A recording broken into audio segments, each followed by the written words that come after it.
आप क्लास 8 से class 9th में आ रहे हो और तुमने एक बहुत बड़ा चेंज इसके अंदर नोटिस किया होगा। आपके जो सीनियर्स हैं वो आपको अब डरा रहे होंगे कि बच्चे अब आपको सीरियस होकर पढ़ाई करनी पड़ेगी, है ना।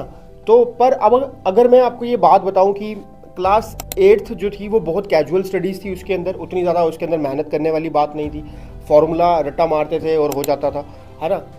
अब जो है वो स्टडी जो है थोड़ी सी सीरियस हो जाएंगी।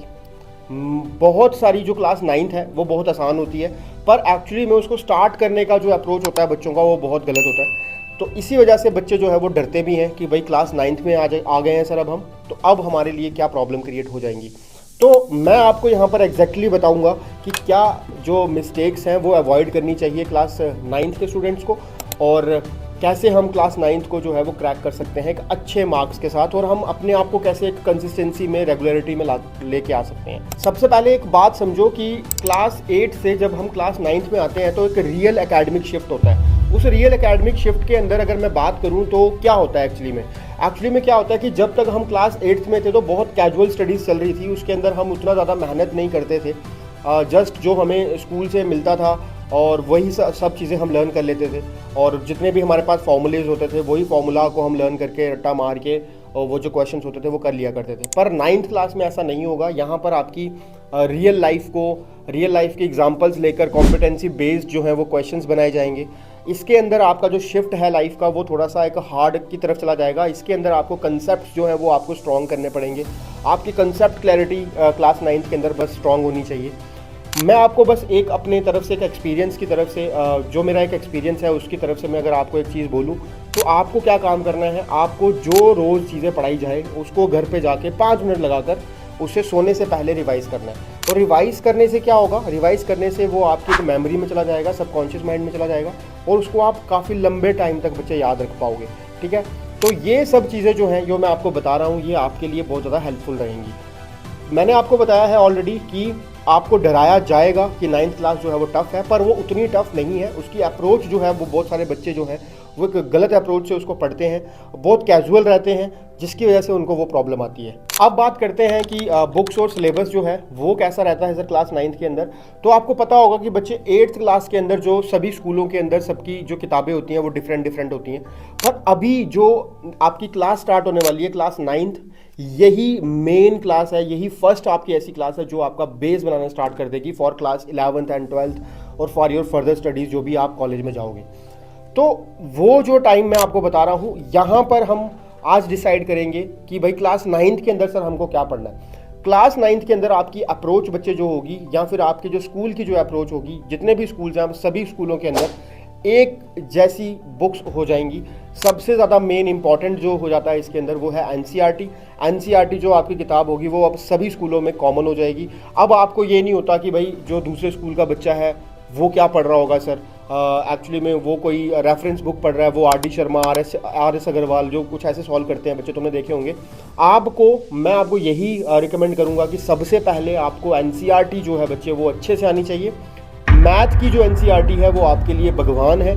आपको सबसे पहले मैथ की एनसीईआरटी को ही कंप्लीट करना है, उसके बाद R D. Sharma and R S. Agarwal की तरफ जाना है। अगर कोई बच्चा कर भी रहा है तो ये मैं बोलूँगा कि बच्चे ये गलत अप्रोच है, बिकॉज मैंने बहुत सारे ऐसे बच्चे देखे हैं जो कि आर.डी. शर्मा, आर.एस. अग्रवाल जो मतलब ये बुक्स है उनको वो सॉल्व कर रहे होते हैं, पर उनको अगर मैं बात बोलूँ कि एनसीईआरटी के क्वेश्चन सॉल्व करो तो वो उनसे नहीं होते हैं, वो उनको प्रॉब्लम क्रिएट होती है। तो ये गलत अप्रोच होती है। और अगर मैं बात करूं साइंस की एनसीईआरटी की, तो साइंस की एनसीईआरटी इतनी ज़्यादा इंपॉर्टेंट हो जाती है क्लास 9th की कि आपको उसे अंडरलाइन करके रखना चाहिए लाइन बाय लाइन।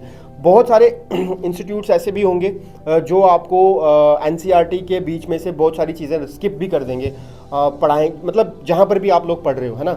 मुझे नहीं पता कि आप कहाँ पर पढ़ रहे हो, ऑनलाइन प्लेटफॉर्म पर पढ़ रहे हो या ऑफलाइन पढ़ रहे हो, जैसे भी आप कहीं पर भी अगर आप पढ़ो तो आपका एक खुद का फ़र्ज़ होना चाहिए कि अगर हमें ये चीज़ पढ़ाई भी गई है तो भी वेल एंड गुड है, अगर नहीं पढ़ाई गई है तो आपको अपनी एनसीईआरटी के ऊपर हर एक इम्पॉर्टेंट पॉइंट्स, ठीक है, हर एक इम्पॉर्टेंट लाइन को हाईलाइट करना है। हाईलाइटर ले लेना भाई एक कलर का कोई, और उसको साइंस के लिए यूज़ करना प्रॉपर तरीके से, ताकि वो आपकी जो देखो ये टॉपर्स की क्वालिटी होती है। टॉपर्स की अगर तुम नोटबुक्स देखोगे तो वो पूरी प्रॉपर तरह से हाईलाइटेड होती हैं, हर तरीके से उनके ऊपर बहुत अच्छे जो नोट्स बनाए होते हैं उन बच्चों ने। क्या कारण है उसके पीछे कि उन्होंने सबसे पहली जो प्रायोरिटी दी होती है वो एनसीईआरटी को दी होती है, उसके बाद बाकी जो रेफरेंस बुक्स होती हैं उनके ऊपर वो ध्यान देते हैं। अब मैं बात करता हूँ एसएसटी की, एनसीईआरटी की। सर एसएसटी का क्या करना है? बिकॉज एसएसटी, मैं जस्ट ये बता रहा हूँ आपको बच्चे कि एसएसटी जो है अब उसकी जो टाइमलाइंस हैं वो इंपॉर्टेंट हो जाएंगी। आपको सारे इवेंट्स, उसकी सारी टाइमलाइन जो है वो कहीं पर लिख के रख लेनी है, एक शॉर्ट नोट्स काइंड ऑफ बना लेने हैं, ताकि आप जब भी एक चैप्टर पढ़ने बैठो तो उसके जो आपने शॉर्ट नोट बनाए होंगे इंपॉर्टेंट इवेंट्स के, इंपॉर्टेंट डेट्स के, जो भी इवेंट्स वहाँ पे हुए हैं उस हिस्ट्री के दौरान या फिर पॉलिटिकल साइंस के दौरान या फिर जो भी जो आपका सब्जेक्ट है, वो चैप्टर पढ़ने से पहले अगर आप उसको रिवाइज करके दोबारा से चैप्टर को पढ़ने बैठोगे तो मैं श्योरिटी देता हूँ कि आपको उस चैप्टर को पढ़ने में बहुत ज़्यादा आसानी होगी। ठीक है ना? तो आपको एसएसटी को भी उसी तरीके से पढ़ना है, उसको भी अंडरलाइन करना है, हर एक इवेंट को, हर एक इंपॉर्टेंट लाइन को, हर एक इंपॉर्टेंट डेट्स को, सबको अंडरलाइन करना है। मतलब ये नहीं है कि हर एक किसी चीज़ को तुम अंडरलाइन कर लो, ऐसा नहीं होता। पर हाँ, जो चीज़ें इंपॉर्टेंट हैं उनको अंडरलाइन करना होता है, और यही एक तरीका है क्लास 9th की अप्रोच को पकड़ने का, कैसे उसको बेटर कर सकते हैं एज़ कम्पेयर टू 8th। क्योंकि 8th वैसी क्लास नहीं है, याद रखना।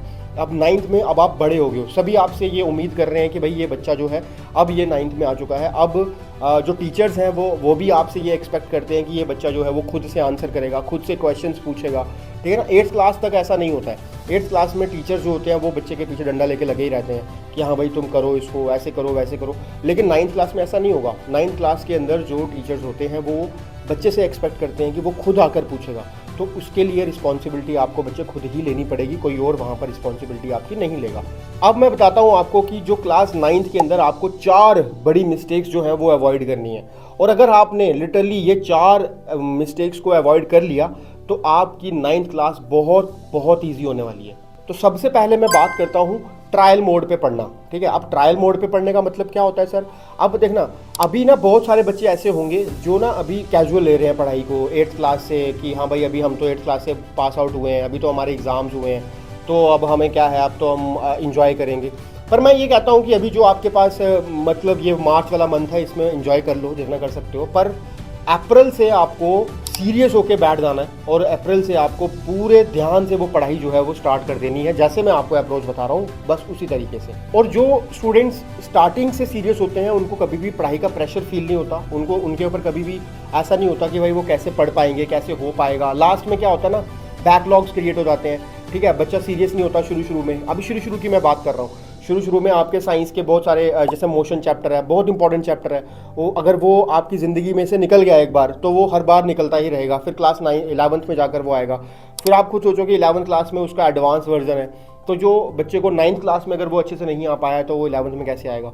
इसीलिए बच्चे थोड़ा सा स्किप करते हैं इन चीज़ों को। पर मैं यही रिक्वेस्ट करूँगा बच्चे आपसे कि आपको इन चीज़ों को स्किप नहीं करना है। और शुरू में क्लासेस को स्किप करना मतलब होता है कि बच्चे सोचते हैं कि सर अभी तो स्कूल खुले हैं, अभी रेगुलर कौन जा रहा है, क्यों जाना है क्लास में, क्यों ट्यूशन्स में जाना है अभी शुरू में। बिकॉज क्या होता है, शुरू के अंदर जब जो बच्चे गए होते हैं उनका सिलेबस जो है वो स्टार्ट हो गया होता है और बच्चों ने वो क्लासेस स्किप कर दी होती हैं। फिर धीरे धीरे क्या होता है, बैकलॉग क्रिएट होने लग जाते हैं। और क्लास 9th के अंदर आप कंसेप्ट को छोड़ना कॉम्प्रोमाइज़ नहीं कर सकते इस चीज़ के साथ। आप मतलब इस चीज़ को लाइट नहीं ले सकते कि भाई कोई बात नहीं, कंसेप्ट इसका रह गया तो कोई बात नहीं, आगे बढ़ जाएंगे। ऐसा नहीं होगा।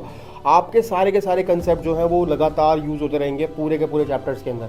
तो इसीलिए आपको ये चीज़ समझनी पड़ेगी कि आपको बैकलॉग्स क्रिएट नहीं करने हैं अपनी 9th क्लास में एटलीस्ट। और सेकंड जो मिस्टेक होती है वो होती है कि बिना कंसेप्ट क्लियर किए अगले वाले चैप्टर पे चले जाना। इस चीज़ के ऊपर ध्यान देना बच्चे कि ये जो मैं आपको बात बता रहा हूँ ये बहुत इंपॉर्टेंट है। क्योंकि बहुत सारे बच्चे ऐसे होते हैं कि उनको कंसेप्ट तो क्लियर होता नहीं है पिछले वाले चैप्टर का, पर वो कोशिश करते हैं ठीक है यार इसको मैं अभी अवॉइड कर लेता हूँ, बाद में इसको मैं पढ़ लूँगा। ये आपकी, मानना मेरी बात को, ये आपकी बहुत बड़ी गलती होगी फॉर क्लास 9th। क्योंकि क्लास 9th के अंदर ऐसा नहीं चलेगा, आपको रट्टाबाजी नहीं चलेगी। बिकॉज बहुत सारे, मैंने आपको ऑलरेडी बताया है कि कॉन्सेप्ट बेस्ड क्वेश्चंस आएंगे, आपकी रियल लाइफ में क्या चीज़ें हो रही हैं, एग्जैक्टली बाहर क्या हो रहा है, उस तरह से क्वेश्चंस आएंगे। तो अगर आप उस कॉम्पिटेंसी बेस के ऊपर, क्वेश्चन के बेसिस पे अगर आप काम नहीं करोगे, आप अपने बेसिक्स पे काम नहीं करोगे, तो आप उन क्वेश्चन को सॉल्व भी नहीं कर पाओगे। तो आपको क्या करना है कि आपको अपने जो डाउट्स हैं उनको क्लियर करके चलना है, आपको अपने कंसेप्ट जो है वो क्लियर करके चलने हैं। देखो एक बात समझो, वो बात अलग होती है कि सर आपको एक क्वेश्चन जो है वो समझ नहीं आया, तो एक क्वेश्चन अगर आपने छोड़ दिया है या समझे नहीं हो, कोई इशू नहीं है, चलता है। लेकिन कंसेप्ट जो है, अगर उसका आपको कंसेप्ट नहीं आता और आपने सोचा कि इसको छोड़ देता हूँ, कंसेप्ट छोड़ना मतलब आपने उस तरह के हज़ारों क्वेश्चन छोड़ दिए। लेकिन एक क्वेश्चन छोड़ दिया, कंसेप्ट आता है, कोई दिक्कत नहीं है, उसको हम दोबारा रिकवर कर सकते हैं, उसको दोबारा पढ़ सकते हैं। बात समझ आ रही है? तो इसका मतलब ये हुआ कि आपको जिस दिन आपने पढ़ाई करी, जिस दिन आपको कोई चीज़ स्कूल में या आपके ट्यूशन्स में या फिर आपको कहीं पर भी इंस्टीट्यूट में आप पढ़ रहे हो, अगर आपको कोई चीज़ वहाँ पर पढ़ाई जा रही है तो आपको उसे स्ट्रिक्टली फॉलो करना है, एंड फॉलो करके घर जाकर सोने से पहले उसे एक बार ज़रूर रिवाइज़ करना है। और एक छोटे शॉर्ट नोट्स हमेशा शुरू से बनाने स्टार्ट कर देना। यही निशानी होती है बच्चे के टॉपर की, जो शुरू से ही पढ़ाई पहले दिन से वैसे ही स्टार्ट करता है। इसका मतलब ये नहीं है, मैं ये नहीं कह रहा हूँ कि आपको 4-4 घंटे 5-5 घंटे 9th क्लास में ही पढ़ने स्टार्ट कर देना है, ऐसा नहीं मैं कह रहा हूँ। मैं जस्ट ये कह रहा हूँ कि आपको अगर पढ़ाई स्टार्ट करनी है, सीरियसली पढ़ाई स्टार्ट करनी है, तो सीरियसली का मतलब ये हुआ कि आपको इस चीज़ को सोच के चलना पड़ेगा कि अब हमारी क्लास 9th है, तो हमें एग्जैक्टली जो चीज़ें पढ़ाई जा रही हैं हम उसको रिवीजन साथ साथ करते जाएं। अगर साथ साथ नहीं करेंगे तो बच्चे बैकलॉग क्रिएट होंगे और वो बैकलॉग आपके लिए बहुत बड़ा बर्डन बन जाएंगे। अब मैं बात करता हूँ मिस्टेक नंबर 3। बच्चे क्या करते हैं ना, बच्चे अपने रिसोर्सिस को दूसरे बच्चों के रिसोर्सिस के साथ कंपेयर करते हैं कि यार हमें जो ट्यूशन में पढ़ाया गया था वो उतना अच्छा नहीं है, हमारे जो स्कूल में पढ़ाया गया है वो उतना अच्छा नहीं है। ये बहुत बहुत गलत चीज़ होती है। इससे क्या होता है कि बहुत सारे बच्चे ऐसे होते हैं, मैंने आपको बताया, देखो बहुत सारे बच्चे ऐसे होंगे आपके आसपास के जो एक्चुअली में आर डी शर्मा से मैथ सॉल्व कर रहे होंगे, आर एस अग्रवाल लेकर मैथ सॉल्व कर रहे होंगे, क्या पता कुछ बच्चे ऐसे भी होंगे जो सॉल्व पेपर पहले ही लेकर सॉल्व करने शुरू हो गए होंगे, है ना। वो रिसोर्सेज की तरफ आपको नहीं जाना है, आपको अपने टीचर्स पे भरोसा रखना है, आपको अपने टीचर्स के ऊपर भरोसा जताना है कि भाई नहीं, ये बंदा अगर मुझे पढ़ा रहा है तो इसके पीछे कोई ना कोई कारण होगा, ठीक है। ये इस चीज़ के ऊपर आप बच्चे फोकस करो, ध्यान से अपने टीचर्स को सिलेक्ट करो कि हाँ भाई हमें कौन पढ़ा रहा है और वो कैसा पढ़ा रहा है। और सबसे पहले आपका काम यही होगा, मैंने आपको पहले भी बताया कि आपको एनसीईआरटी सबसे पहले मास्टर करनी है। NCERT is the God in class 9th, याद रखना। यहाँ पर आप क्लास 9th में अगर आपको सुपीरियर बनना है, आपको किसी टॉपिक्स के अंदर अच्छा करना है, तो आपको क्या करना पड़ेगा, आपको एनसीईआरटी को भगवान मान लेना है और उसको पूरी तरह से पी जाना है, पूरी तरह से घोल के उसे पी जाओ। हर एक लाइन आपको पता होनी चाहिए, हर एक क्वेश्चन जो है आपको, अगर रात को भी कोई बच्चा उठा के पूछे कि भाई इसका आंसर कैसे सॉल्व होगा, तो आपको वो आना चाहिए। और एनसीईआरटी से डायरेक्टली क्वेश्चन जो है बच्चे जेईई नीट में भी पूछे जाते हैं, जिसके लिए बच्चे बहुत ज़्यादा तैयार होंगे after class 11th and 12th। तो सबसे पहले आपको एनसीईआरटी ही मास्टर करनी पड़ेगी। अगर आपने एनसीईआरटी स्ट्रॉन्ग कर ली तो इसका मतलब ये हुआ कि आप आधी बैटल जीत चुके हो। अब मैं बात करता हूँ mistake number 4, that is called distraction. तो डिस्ट्रैक्शन का मतलब यहाँ पर ये है, बच्चे जो होते हैं वो ये कहते हैं कि सर मैं 5 मिनट ही मोबाइल चलाऊँगा, पर वो 5 मिनट चलाते चलाते कब 1 घंटे में बदल जाता है इसका पता नहीं चलता। तो इसीलिए आपको इस चीज़ को ध्यान में रखना है मेरे भाई कि आप मोबाइल को, जब भी आप पढ़ाई करने बैठो तो आप मोबाइल को बाहर रखो, ठीक है। आप उस मोबाइल को अपने रूम से बिल्कुल बाहर रखो और पढ़ाई करो। जो भी 40 मिनट 45 मिनट आपको पढ़ाई करनी है, उस टाइम पे आप उसको ध्यान से, कंसंट्रेशन से अपनी पढ़ाई के ऊपर फोकस करें, वो 40-45 मिनट अपने।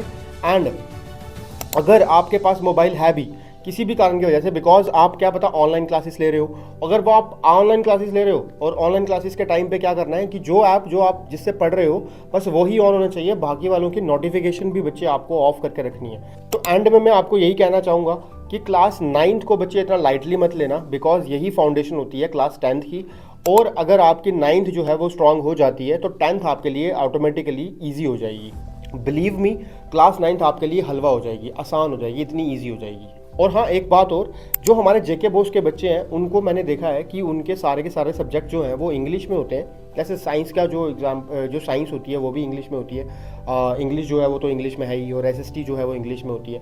बहुत सारे अदर बोर्ड जो है बाहर, जो जेएंडके के बाहर जो बोर्ड्स हैं, उनके अंदर बहुत सारे ऐसे ऑप्शन हैं कि वो हिंदी में भी उन चीज़ों को पढ़ सकते हैं। पर मैंने देखा है कि उनकी इंग्लिश जो है वो बहुत वीक होती है, जिसकी वजह से उनको आंसर्स आते हुए भी वो आंसर्स को लिख नहीं पाते हैं, और वो सेंटेंस जो होता है बच्चा वो फ्रेम नहीं कर पाते। आपके लिए एक छोटा सा कोर्स हमने बनाया है, आप जाओ, डिस्क्रिप्शन में एक लिंक होगा हमारे ऐप का, आप उस ऐप को डाउनलोड करो। उसके अंदर जो भी चीज़ें आपके आने वाली फर्दर जो भी प्रीवियस ईयर क्वेश्चन पेपर्स होंगे, सिलेबस जो होगा, वो आपको सब वहाँ पर मिल जाएगा। आप उसको डाउनलोड कर लो, एंड डाउनलोड करके उस चीज़ को अपने पास रख लो, और उस कोर्स को एक बार ज़रूर देखना।